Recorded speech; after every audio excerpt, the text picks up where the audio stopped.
Hello there, and thank you so much. And that was Mac McClelland, professor at Hult International Business School. So thank you all so much there. And I think we all got so much out of that, really looking at the mobility of students, looking at online, offline, looking at blended learning. Is this the way of the future? But again, I think I could hear throughout it all, it's about lifelong learning. It's really about universities and higher education establishments, be they community colleges, it doesn't matter, but it is about embracing a new way. And again, I think, as John was saying there, the students they're very, very savvy customers of education.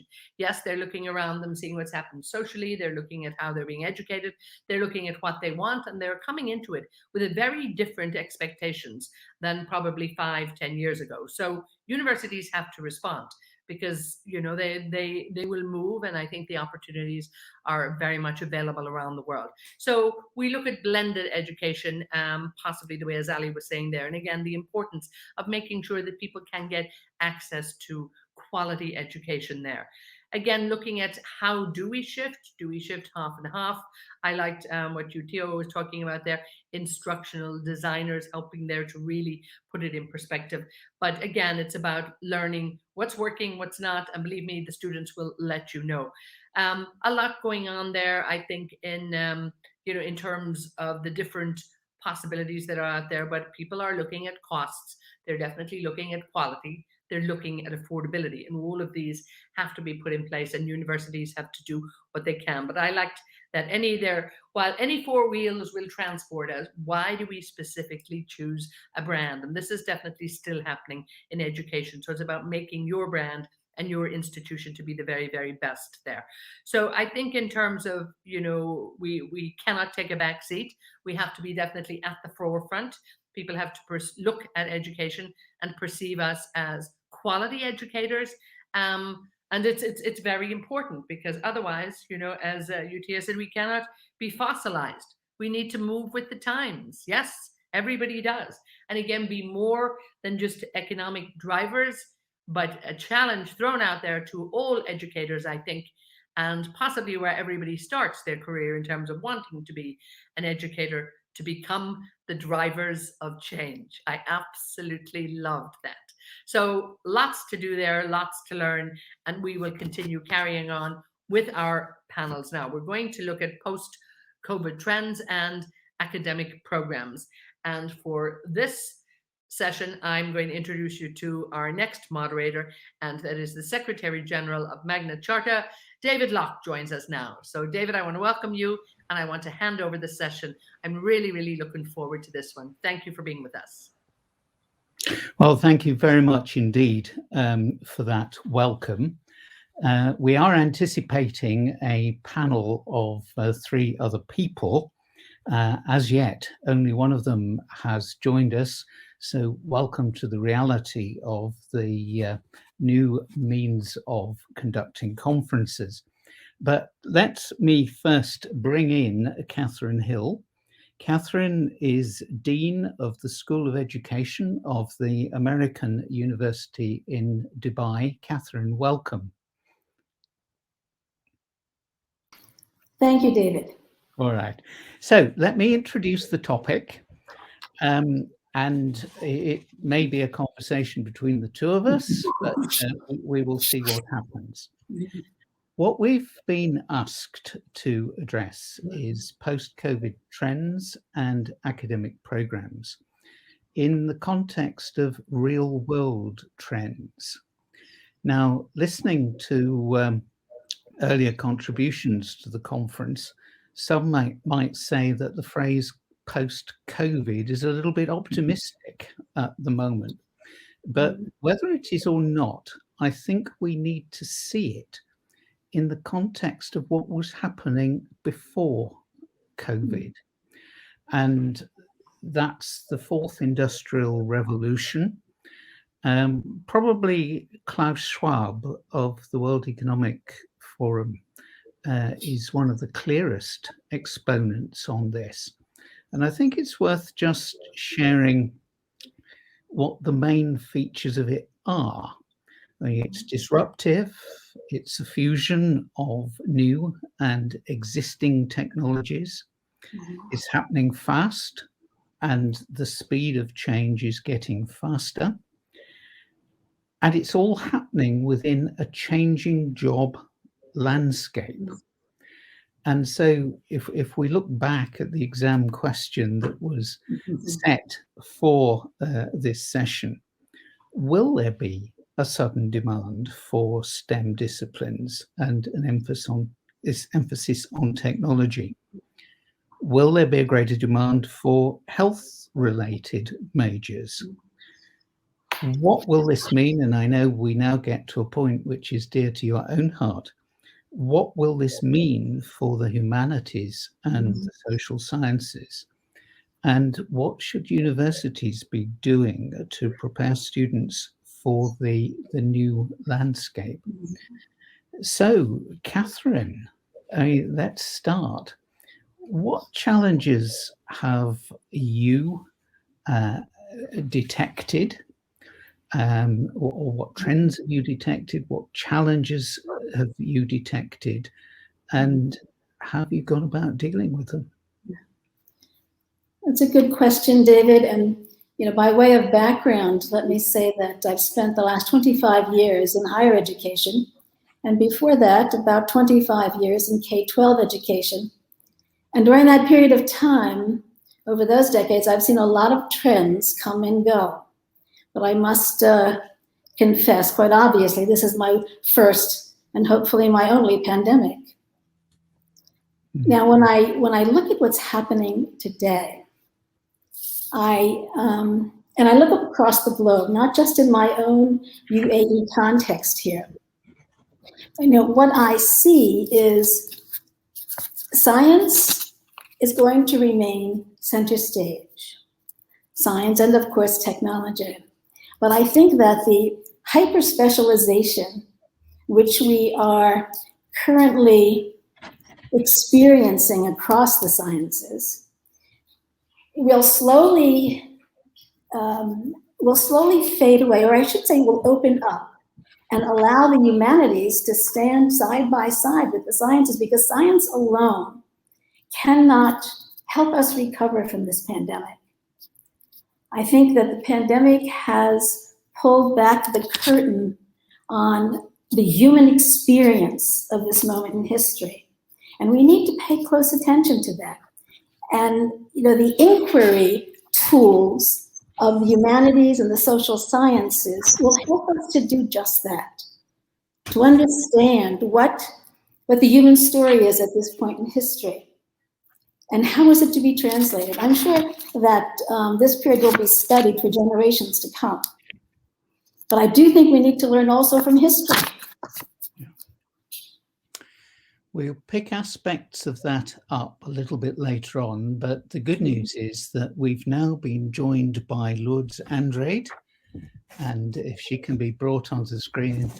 Lourdes, hello and greetings and welcome. Greetings. Thank you. And you won't have the advantage of having heard all of our previous speakers. I was actually in the audience and not in this panel, so I did hear some of the earlier speakers. Excellent. Yes. Well, Lourdes is Director of Diversity and Inclusion at Stanford. What trends are you facing in Stanford, and what challenges are they posing for you? Thank you for the question, and it's lovely to be here and be able to share the mantle with everybody here. Like most universities around the globe, obviously we were not prepared for the pandemic. I heard the comments earlier about the hybrid learning, and our challenges at Stanford University are that it's a residential college. So it's never been an option to do hybrid. And so there was a lot of things that we were not prepared for. And particularly when it relates to international students, I know we're talking about this, is that they couldn't go home. So we had to really figure out how we were going to maintain students on campus, what life was going to look like, more than anything was going to be the shift to completely online learning. So obviously not all classes can be online. There's a lot of experimental research that has to continue, a lot of lab work as well. So that was a big challenge for us. And then I think moving forward, one of the things that the pandemic highlighted was all of the inequalities that were perhaps that is visible to the university before that. Because we're residential, everybody has the same meals, has access to all the classrooms, has access to the same kinds of dormitories. And the shift to the pandemic really highlighted how people's home lives are not equal. So I think that was one of the biggest, and continues to be one of the biggest challenges we face. Thanks. Let's come back to the exam question, and Catherine, you started to address this. There's a suggestion in the question that the STEM subjects and health and so on, that there's going to be a huge amount of demand for them. And yet when you look back at what Klaus Schwab was saying, it's about automated intelligence, 50% of the workplace tasks which exist today will be done by machines. And he gives 2025 as the year by which that will happen. I mean, that's 4 years away. And 75 million jobs will be lost. So what does that say to us about what we ought to be preparing students for? Is it just for a career? Is it life? What's the balance of those two things? And one other point before you both come in.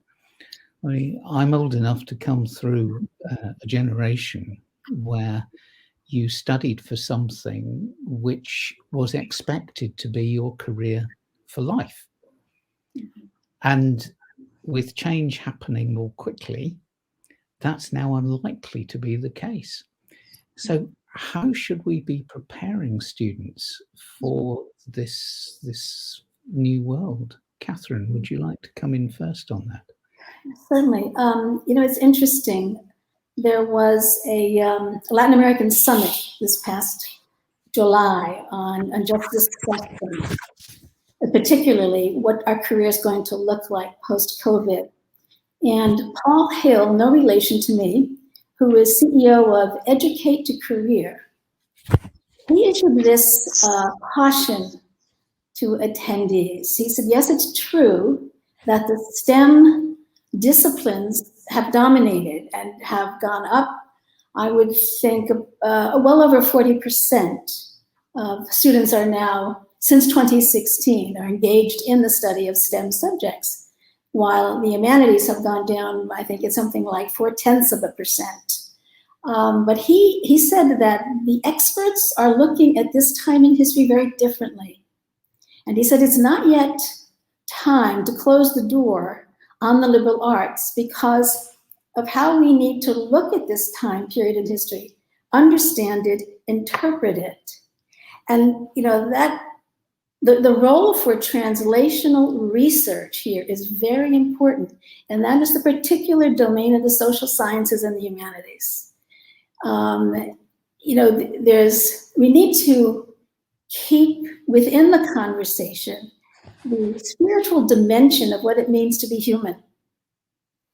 And so I think coming from this particular organization, Educate to Career, I thought it was a very interesting caution for us as academics with the responsibility of preparing students for the future. Don't yet close the door on the liberal arts, because he sees the trend reversing in about 3 years because of what experts are demanding. Yeah, very interesting. Lourdes. So I completely agree with Catherine. I'm at Stanford University, which is in the center of Silicon Valley, which essentially built Silicon Valley. And I'm in the School of Engineering, which has 40% of the undergraduate and probably close to 50% of the graduate population. However, Stanford prides itself in being a liberal arts school because it understands that they are training critical thinkers, that they're creating visionaries, they're creating problem solvers, and that we are not training for the moment, but we're training for the future. So I do think that we're seeing a lot of pushback, particularly as we have some kinds of news in the media about a company that has very little morals or has done something really terrible. We really need to be able to raise and create our students who are going to be doing good in the world with their technical skills. We also have seen a big shift in the School of Engineering across Silicon Valley to very interdisciplinary work. So, how do multiple people attack an issue? So an issue might be, let's say, around the environment, right? We need people to be thinking about the people who are going to be impacted by climate change, the people who are going to be, of course, doing the technical skills of it, but we can't approach anything in the world that we're going to solve through one lens. I want to stay with you, Lourdes, for a minute, because there's a kind of implicit assumption, none of us have said it, that our students will be the students that we've always had. Bright, young, 18 to 20, 21, 22. And I want to question whether that's the case. And I want to question it in two ways. Your title is Director of Diversity and Inclusion. And I know that universities right across the world have been looking at that. And whether it's in Bangladesh, Pakistan, where attempts are being made to bring people into higher education who normally wouldn't get there, or whether it's something more economical, or whether it's class, or something like that. So in addition to sort of prepare our students, should we be thinking about who our students are and what we should be doing to attract the wider group into our universities? What are your thoughts on that? Yeah, thank you so much for the question. I'm actually very biased because this is my passion and this is what I do. I myself came from a very low income background. I was the first in my family to attend college, but I had a lot of the benefits of growing up in America. And so when we think about creating the future that we want to see, we cannot be world leaders. We cannot reach excellence. We cannot solve the biggest challenges in the world if we are not engaging all of the people around the globe.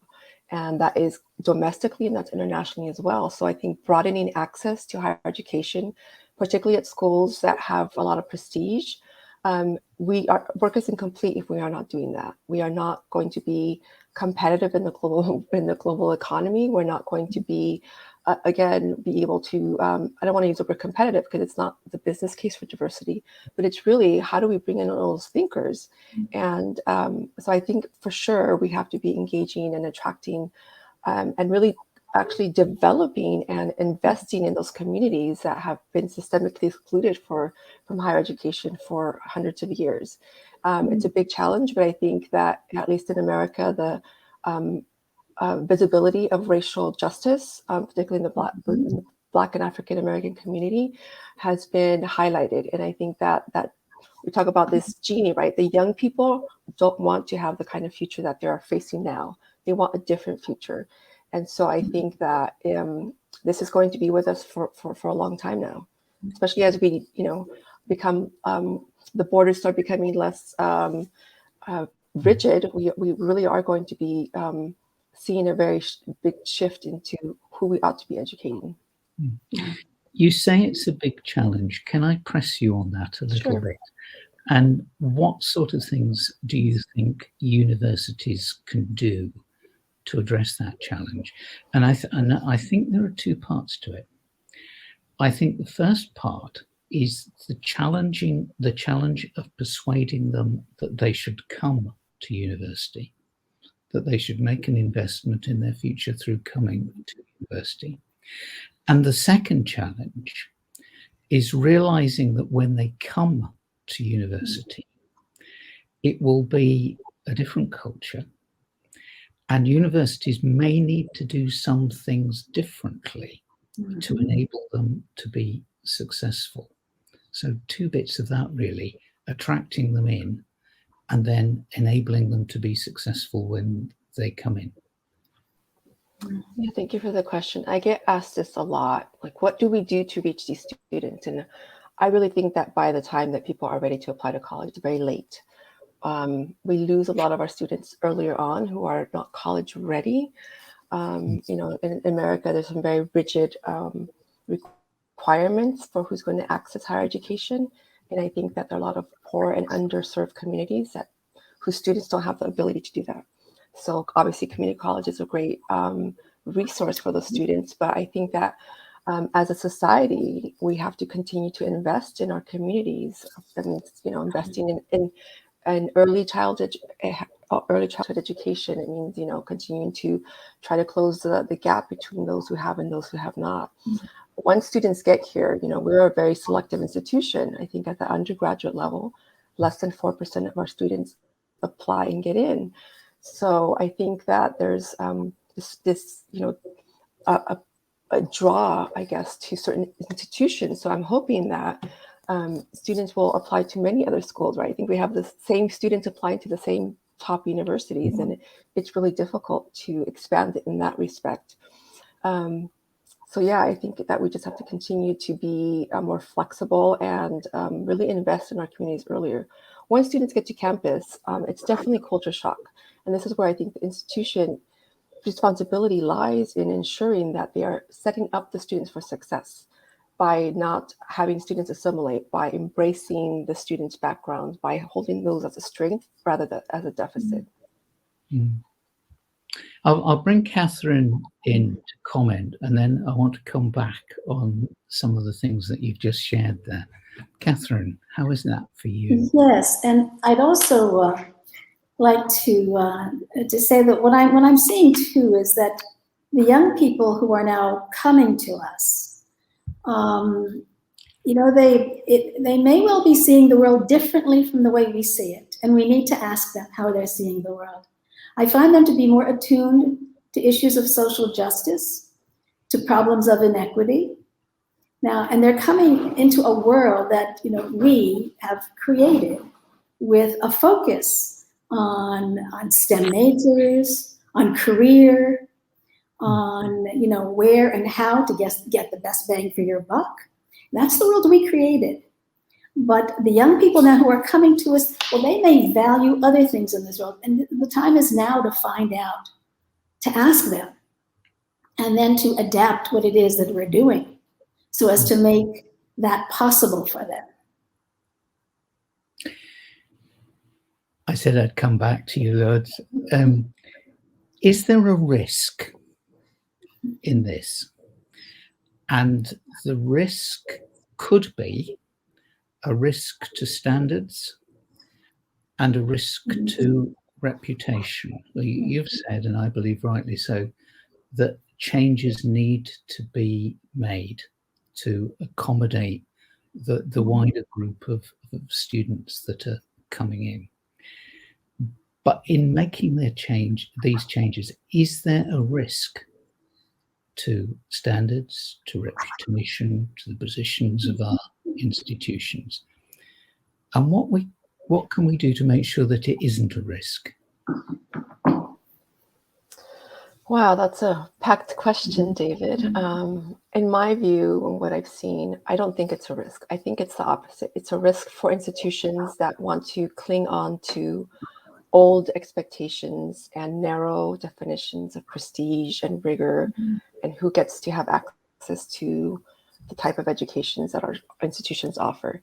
I think it's a risk if we, as Catherine mentioned, cling to an idea, an ideology that there's a certain type of student that deserves to be at institutions.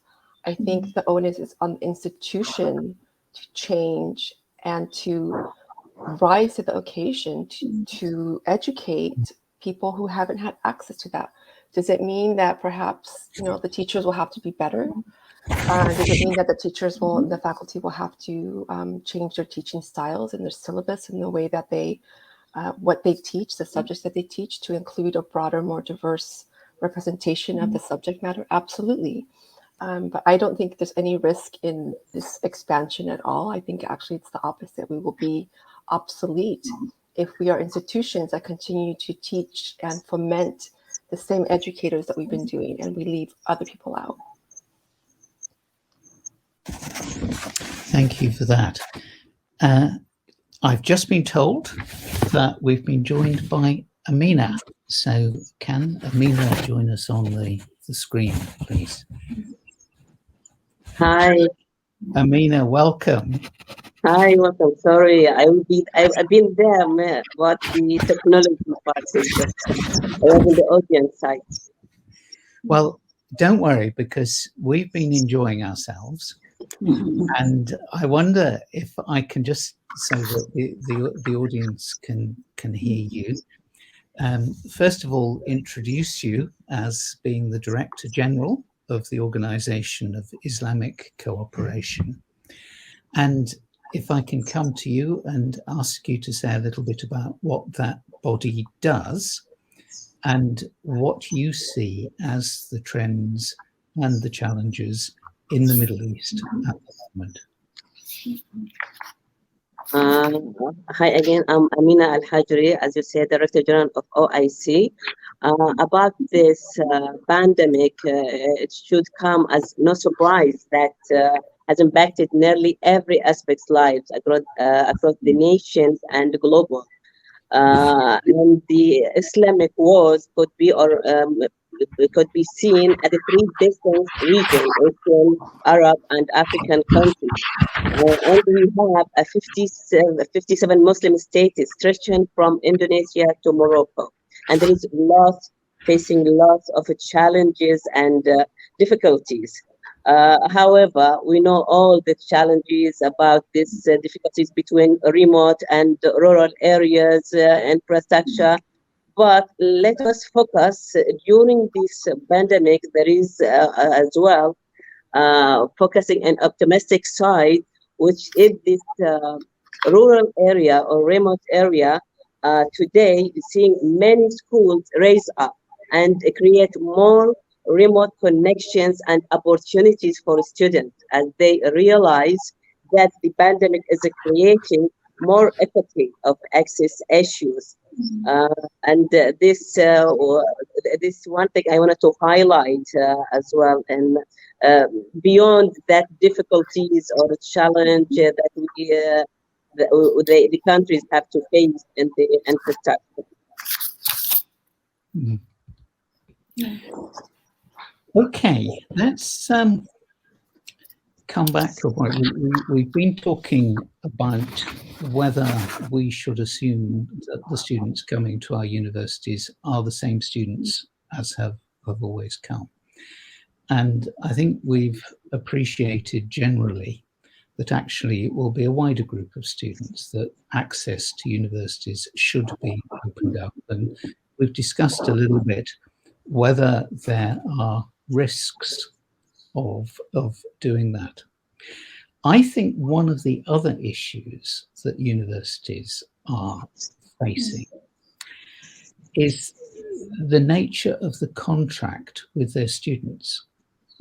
Now, up to now, we've seen it as being that they come to us for 3 or 4 years and they go away with a degree. And then in some countries, we hope they will give money to our institutions as they earn money and so on. And in other countries, there's not the same emphasis on that. I'm now finding that the university that I went to, it's a British university, now writes to me frequently. And it's not just asking for money. It's inviting me to join in with webinars, some of them free of charge. It's enabling me to keep my skills up to date, my awareness of the subject and so on. So what I'm seeing from that university is some kind of move to a sort of lifelong engagement that keeps me relevant to society, even sort of 40 years after leaving the university. Now, what do you think of that is that something which universities should be paying more attention to? And how should they be doing it? Catherine, would you like to comment on that first? Well, I think that it's something universities should be doing, looking backwards as well as looking forward. And I think it's a matter of recognizing, the human capital, the intellectual capital that has contributed to the educational venture over time. As you know, the humanities and the social sciences are very dear to my heart. And yes, I'm particularly biased in this area because I see the value that we can bring to understanding what's happening at this point in time. And, that being said, I think that, for example, here in the Middle East, it's very difficult, or let me just uncharge my words here and say it's quite a challenge to have people looking backwards, because personally I think this is a time to draw, yes, from people like yourself, and also then to consider the contributions of, let's say, historical figures like Al-Razi, Ibn Sina, doctors of past centuries who contributed to moral discussions, ethical discussions of the practice of science. And that's a particularly huge challenge, I think, here in the Middle East and in the UAE. We tend not to look backwards, we look forward. Even here, when it comes to the human capital that has contributed to this intellectual community of the university where I serve, there's a tendency to draw from the human capital of recent years, as opposed to even 20 years ago, no less, 400 years ago. Lourdes, do you have a comment on this? I think Catherine's done a great job. I don't have anything else to contribute to that. Okay. We have a question from our audience. It starts with an assertion: there is an increase in demand for health-related careers. How are universities preparing the students both for health as well as STEM-related fields, both in theory and in practice? Amina, would you like to have the first response to that one?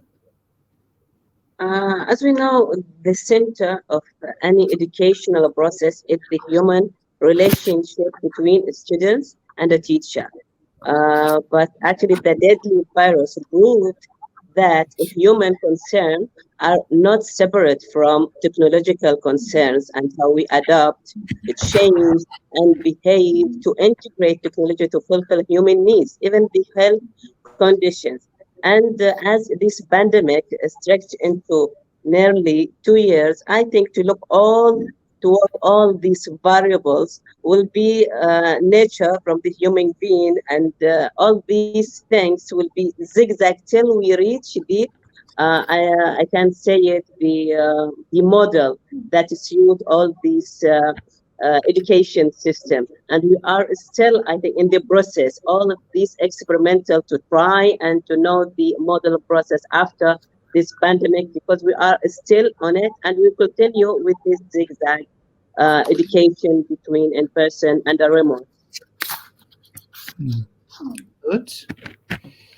I think the interesting part, and this leads very much into the conversation we've had, of the need to have critical thinkers and people who work across the board and not just on one specific technical skill, is that during the pandemic, we saw a lot of our students who were engineering students who shifted their research to the pandemic, right? It's something that nobody expected to do, but they used a lot of their skills and talents and their will to provide technologies or face shields or on-the-go testing and vaccines. So I do think that for sure, again, when we focus in on how do we improve and educate our students and support our students to really draw attention to the condition, the human condition, that obviously the skills and the work that they do will be brought in to apply those for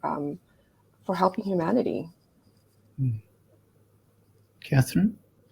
I think that we're going to be seeing, and already I believe it's happening, more cross-disciplinary and interdisciplinary concentrations. You take, for example, yes, science remains center stage, but also on that stage right now is the fact that decision-making is political. Yeah. So how then do scientists continue to communicate to the public or to the audiences that need to be convinced of what science we should be following? Yeah. It's interesting. So, that the area of communication coupled with actual medical education and healthcare policy education. I think all that's going to open up, and we're going to see a greater introduction of more concentrations, interdisciplinary, cross-disciplinary. And I think that'll be very, very important and a good move. But it's got huge implications for universities, hasn't it? Because Schwab, in his work, is challenging the current sort of single discipline degree, saying that we should much more become interdisciplinary, but still our universities have departments of science and departments of technology and the arts and so on. And you earlier on were talking about the importance of the humanities. So we can agree that interdisciplinary is the right way to go and a good way to go for students. But how do we do it as universities, given that we've got the staff that we've got at the moment, and we've got the structures that we've got at the moment, and there's a whole raft of professional bodies around that supporting it with arguably a vested interest in keeping it that way. So how do we start to move on that? Amina, is there wisdom from the area that you're responsible for as to how those changes might be brought about? David, I think the three core commitments should always be remembered, especially during this pandemic: public education, common goods, and global solidarity. As this pandemic affected the youth, the children, refugees, girls, persons with disabilities, and as UNESCO said, there is more from a pre-primary to territory drops out or not have access to school next year due to the pandemic. They mentioned a number 23.8 million. So this, as I said, this pandemic led us to focus on the three core commitments, especially on all these national and international organizations should always be focused on global solidarity. So I think from this side, our organization, international organization, should think flexible or flexibilities to all these crises or difficulties or challenge that faces education through all the Middle East war. I think Catherine can answer more clearly than this. Catherine, what do you think? Lourdes, you have a comment? So I'm obviously, in a cocoon here in Silicon Valley and companies, but I think that this idea that you have to think like a startup, right? You have to be able to change with the times and the needs, and the pandemic has really forced us to do that, right? We can no longer be in silos. It's not helping anybody to have the history department separate from engineering, separate from sociology and psychology, because we, again, are not going to be meeting the demands of the world. So I think that our institutions need to be more nimble. And even though we have the staff that we have, I think our students are going to be demanding to embrace and approach the university and the world in different ways. So whether we like it or not, we're going to be losing those students to other institutions who are able to shift more quickly, to be more nimble, to be more flexible, and to break outside the barriers. I mean, when we approach a problem, it's not by one discipline. We have to do it through many, many different lenses. And so I think it's going to behoove us. And really, I think it's we're at risk again for becoming obsolete if we are unable to motivate, encourage, inspire our current faculty and our staff and our institution to really take on this big challenge of tearing down those silos.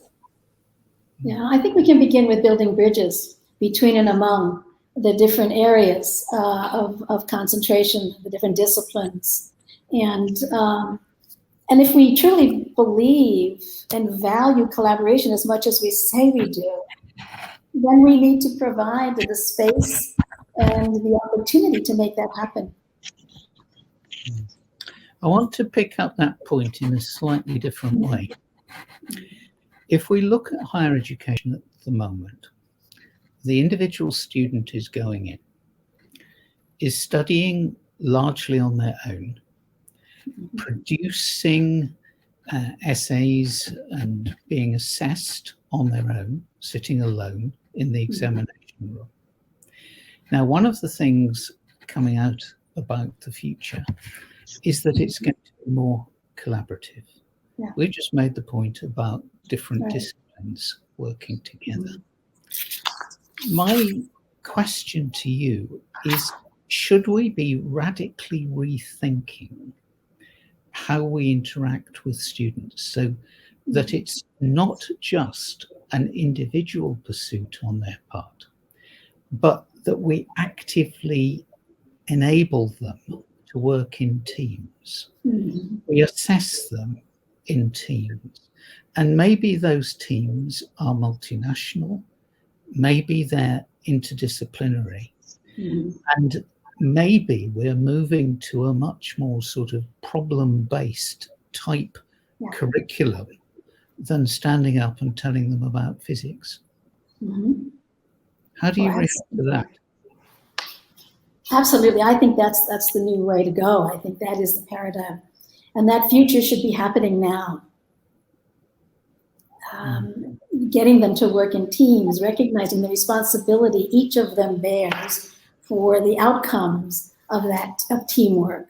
I definitely think, and I see more of that happening, not just because of the, well, let me put it this way. This is a very simple explanation. But when we moved remotely, it was interesting because one of the primary questions coming from faculty was, how do we get them to work in teams? If I'm using Zoom, how do we get them to work in teams on Microsoft, et cetera? That was a good sign. Yeah. Amina, what are your thoughts on students? I like this idea, David. I like it. And this one, I think, was one of the advantages of this distance learning. While the pandemic has scrambled the way schools teach and people work and thought, I think it will be, is idea gathering all the world together. So I think this is one of the advantages and the positive view of this pandemic, and how do we think, how do we teach, how we learn, how to get resources in order to work or teach or learn together. I think now the history is being written with great speed. So this one of the, I think, perfect ideas. Lourdes? Yeah, absolutely. I think the pandemic, as we mentioned, precipitated a lot of the teaching advancements. So one of the things that we saw a lot was these flipped classrooms that a lot of people started before, right? Which is, it's no longer the expert is talking at students who then have to regurgitate, and that's their assessment, right? We really saw a shift from, we're going to record the learning part, and when we are together, we're going to be in breakout rooms or in teams, deciphering and engaging with the material in a different way. So assessments might be, partially, I mean, there's some classes at Stanford who are completely project-based, and they're multiple quarters, and others are a combination of that. So I do think that getting away from this notion that we learn, we definitely learn as individuals, but that together we have to, one, it's going to really force us to rethink the assessment, right? What is it that we're expecting? What are the learning goals? How do we know when somebody is actually showing mastery in a subject if they're in groups? But I think it's going to be, it's very much how we work in real life. None of us, this is why we're at this conference, none of us do this work in isolation. And I don't know why we're, still grading and assessing students in isolation of a material versus how they work and problem solve.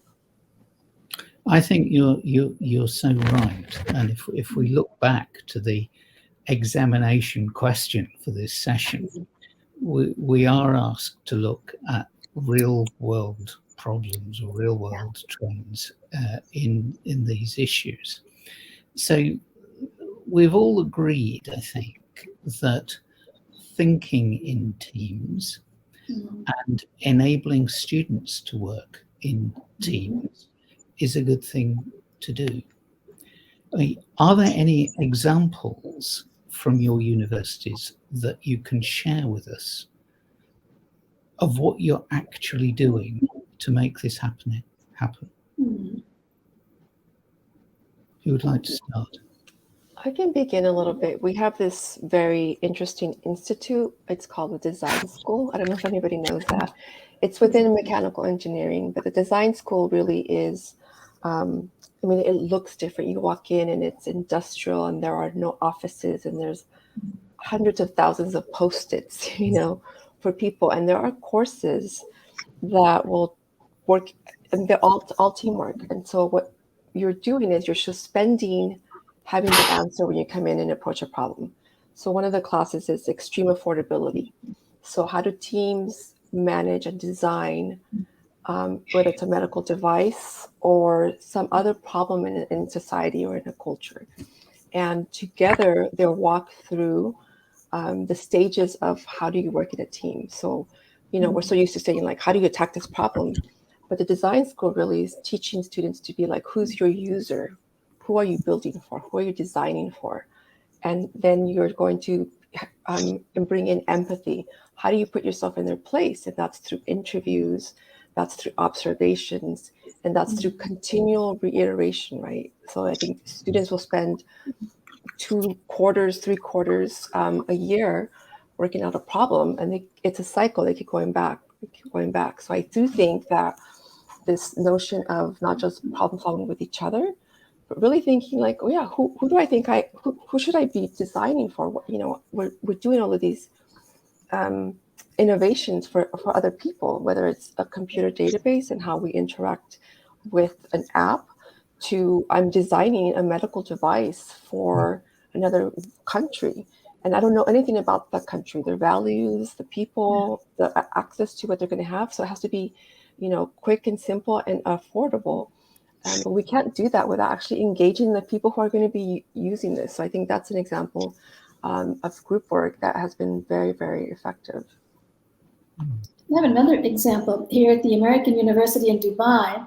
We have a class teaching in the multicultural setting. It's a master's level class, and they're partnering at present with a class in ethnographic research from the University of New Mexico. And so they've been meeting weekly, first of all, getting to know one another, what you value, who you are, where you come from, et cetera. And they're in the process now of proceeding with a research design. And, it's been a fascinating experience working across cultures, across nations. Amina, any examples from your world? I don't think about the universities. Okay. All right. Well, let me just feed one. You've spoken about collaboration within the university or collaboration with other universities. I was doing some work for the European Union once, and it was in Tunisia. And there was an example which really impressed me, which I will share with you very briefly to get your comments. And that was, they found that not enough people were coming out of university with entrepreneurial skills. And the far-sighted rector of that university went to the town in which the university was, engaged people like the bank manager and other leaders in the society and said, look, will you come and work with us on this? And what the scheme ended up as is like, we have a television program in the UK called The Dragon's Den. I don't know whether that goes globally or not, but this is where people pitch for money to develop a particular project. And the people judging are people from different walks of life. And this ended up with real money being available from the bank for students to develop a project, to develop a business plan, and so on. And it wasn't just sort of money-making ideas that could be considered. So my point is, should we be involving much more stakeholders from outside the university, stakeholders who the students will be working with, perhaps, in the curriculum that we would normally deal with within the university? What are your thoughts on that? I have a different perspective. Again, we are in the location which has become very entrepreneurial. And I think the problem that we have is that sometimes the allure of being entrepreneurial, of making a lot of money, of starting the next Google or Amazon is what is driving our students versus the other way around. So that's just a different perspective to think about how we can we have both, I guess is a question. Can we have a student that is deeply passionate about learning and problem solving and can turn that into a business or a company at the same time that they are not beholden to the stakeholder, which is capitalism, right? Like making money. So I think the two might be a little bit at odds, and I think it's going to be a fine line of, educating these entrepreneurs so that they are thinking again about the good and not just about the quick, perhaps money that can come from these endeavors. I think, David, as well, the same idea of what you mentioned. It was in Jordan for faculty for factories. It's the same. It's the link between academia and the industrial company in Jordan, and it was a successful idea how they link between academia and the practical of industrial in Jordan. And we took this example as well, separated for the all countries, the member states of the organization, in order for the university how to link between them. So I think it was a creative idea as well for students and academic staff. Interesting. In the conversation which I had with Catherine last week, Catherine said something which, in my view, was a very perceptive remark. What she said was something like, what about the human consequences of all the changes and challenges that we're going through at the moment? How well are we preparing students to cope with these? And I'd like to add a little bit to that. Not just how well are we doing it, but what can we do to prepare students for these? Catherine, would you like to start on that? Well, I think, I wish I had a wisdom hat right now. But I do think we need to keep in mind that as human beings, and I think historians would agree with me on this count, are very bad. It's thinking about consequences. And we have become, especially in our time, we've become very good at, short-term payoffs and trade-offs. And so I think, and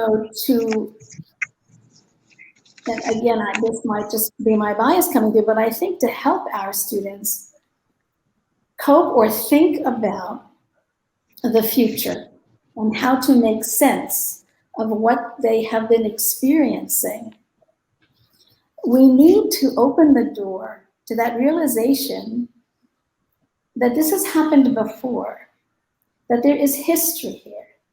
And as I said earlier, it's a big challenge for us here in the Middle East because it's a very forward-looking region of the world. It's all about the future. But if we are going to walk into the future prepared and able to negotiate the challenges in the future, I do think we need to take a deeper look at where we come from. And I would like to see more of that curriculum-wise for the benefit of our students.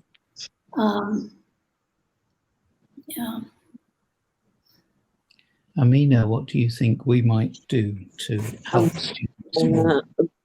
Preparing students for the real world takes on a whole new meaning in a virtual work environment. We don't have to only expose students to different careers, but we need to help them understand the different way they can work and connect with people across the global. All this advice is great, but how can schools accomplish what seem like a heavy lift with so many other issues vying for their attention? A project-based learning, along with the real-world connections, are a great way to emphasize. We need skills in the students. When students are working on a project that involves creative thinking and problem solving, these different or special skills get embedded to their day-to-day learning. So we see a lot of educators suggested that take the step part to engage an authentic audience by connecting working professionals who are industry experts to the students through the project. So it will come again to the same idea you mentioned before, David. I think we want to focus on the skills for the coming future for this. Right. And Lourdes, your thoughts on? Yeah, the challenge I think for us now is that we are teaching and educating a generation to imagine something they've never seen. And so I think it's going to take a lot of inspiration from us and a lot of courage from those who are thinking differently, right? We have not set a good role model for our students. I think, just think about like climate change and the divisive politics and all of the global issues. And so what we're really trying to do is encourage a population to do something that we have been unable to do. So I think, I think that's going to be a really pressing issue to consider. Again, how do we work not just as institutions, but really together? As we see, we all share an ozone, we all share the atmosphere. And I think that we're going to see very, very big problems that we are trying to envision and problem solve, where, students are going to be doing it really on their own, in a sense. We're like daring them to imagine a future that we don't have, because whatever we've been doing hasn't necessarily been adequate up to this point. Ultimately, what we value will point the way. Yeah. I think, though, to pick up one of Catherine's earlier points, we have history with us, because for over 900 years, universities have been serving societies, and they have changed the way in which they have done that to adapt with the times. And I guess looking back in history, things like the coronavirus pandemic will become small things. we are very nearly out of time. Apologies to members of the audience who have put up questions. We have not been able to talk about the Sustainable Development Goals and the roles of the universities there. There are several other important aspects that we've not been able to get to. And I was going to ask each of our panelists for a sentence on what they thought success looked like in, say, 5 years' time, if we responded really, really well to the challenges that we have at the moment. So just think of a sentence, literally a sentence. While I conclude by saying I think the reason we didn't get to those things is because we've had a very interesting discussion on other aspects of the examination that we have, the question that we have been addressing. And I'd like to thank you for all for that. But let the last words be yours. Catherine, what does success look like in a sentence? I think for me, success looking into the future will very much depend on what we value as a culture. Yeah. And Lourdes? Success would mean that we are engaging and investing in our young learners, the ones who aren't even born yet, and that we are paving a way for our students to be able to be global problem solvers. Thank you. And Amina? I think flexibility is the key factor to the success in addressing these difficulties or challenges that we have in all sectors. Well, thank you all very much indeed. And with those visions, I hand you back to our moderator. That was David Locke. David, of course, is the Secretary General of Magna Charta, and David also the Chairman of the Gulf Education Conference and serves as on the International Advisory Committee of the British Council. So wonderful discussion there, David, and indeed, thank you so much to your excellent panel, really looking deeply at what we need to do and what we really need to do to move forward. I mean, I think it's just so important when we look at the trends that we're seeing.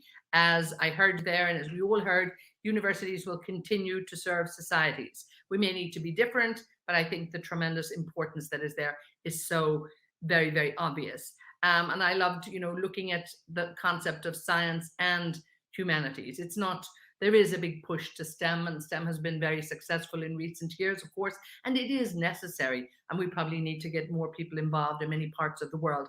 But also, I think, liberal arts as an education, to just listening to what Catherine is talking about there, so important. And I think we are also beginning to see, and we've heard some examples there, the concept of the engineering mind. It's almost like the whole mind. What was it? Daniel Pink, who wrote about a whole new mind. You need the right and the left brain to engage, and that's where we're going to see the best coming out of it. I loved everybody's focus in terms of what success looks like, but ultimately it is about being relevant and being better educators and making sure that we are educating a group of graduates who can go into the workforce, who are ready to work. And again, that engagement coming back with industry, really, really important. Get those students ready for work, but also get them ready for life. Really some lovely, lovely conversation there, looking at what careers are going to look like post-COVID. Again, how the pandemic maybe highlighted the inequalities in education while everybody is in the dorms, while they're particularly in a university environment. Everybody is sort of equal. Once they go back to their homes, perhaps it's not the same. So the opportunities for people and the importance, I think, of being in person and actually being able to get a quality education. So what I kept hearing there was really, it is time to look forward. We can learn a lot by looking back, by looking at the history, by looking at the development of education, where we've been, but we have to start looking where we're going to and really stop working in silos, really merge these departments within universities, not necessarily merge them, but have them talk to each other, have them engage a little bit more, and really be looking at, I suppose, multidisciplinary thinkers, critical thinkers, because that's what the world needs. It just doesn't need scientists and biologists and academics. It needs critical thinking. And again, it's not about training for the moment. It is about training and education, yes, for the moment, but particularly for the future. So it's almost a duty and a responsibility from all of you great educators out there. And I'm sure that's the focus you have. Well, that concludes our morning group of sessions. Really powerful conversations with ideas, with questions about the current state of education, about the engagement on both sides, the educators and the students, and also about the absolute essential plans and hopes, and indeed actions for the future. I think we really listened to that very well. So I want to thank, of course, all of our panel moderators, all of our panels, and indeed all of our moderators, David, Mac, and Dilip there. And a big thanks, of course, to His Excellency, Amar Salama, for his opening address, which really set the tone, because we are looking at what's happening here in the Gulf region, and it was great to listen to him early today. Now, I also want to thank Keystone. You've got to look at our platform. Isn't it just fabulous? Keystone, we're the designers and the facilitators of the platform. It's really impressive. It's very dynamic. It's engaging. And, you know, so well done to those of you guys. And really, thank you also for keeping us on the air, keeping us the sound and the vision going, and really keeping that technology running smoothly. A lot of great work has gone on behind the scenes to make sure that this event actually was delivered to you. And I want to thank Anjum and the Alhambra Chamber teams as well for really managing the back end of this virtual event. Anjum has a great team in place there. You know, she motivates everybody, and they all channeled all the questions. They managed all the coordination. They kept in touch with me very quietly there. And really, they made sure everything was on time, and everybody, for the most part, was on time. So well done. I mean, huge thanks to all of you. We couldn't have done it without you. So big thanks, Adriana, to Kate, to Daniel, to Prithvi, Ruka, Vandana, and to Mukhtar. Well done. I mean, we really appreciate your super job you do. You did your great efforts, your patience, and indeed your great expertise. It put it all together. And I think so far we've been delivering tremendous content and great knowledge sharing for everybody. But now it's time to move over to the workshops. I'm going to bid you farewell for today. I will be back tomorrow, and we have another great session, a great day of, you know, engaging content and really informative sessions waiting for you. So look at your navigation bar there. You'll find the link and head over to the workshop. And the first workshop coming to you from Stanford University, that will be the Design Thinking Toolkit. So you'll really want to engage with this one. It'll be very, very interesting. And that's going to be led by Calvin Mays and Bill Pachenko. So really, really two great guys looking at the Design Thinking Toolkit. So I leave it there from Anjum, from all of the teams at Keystone and myself.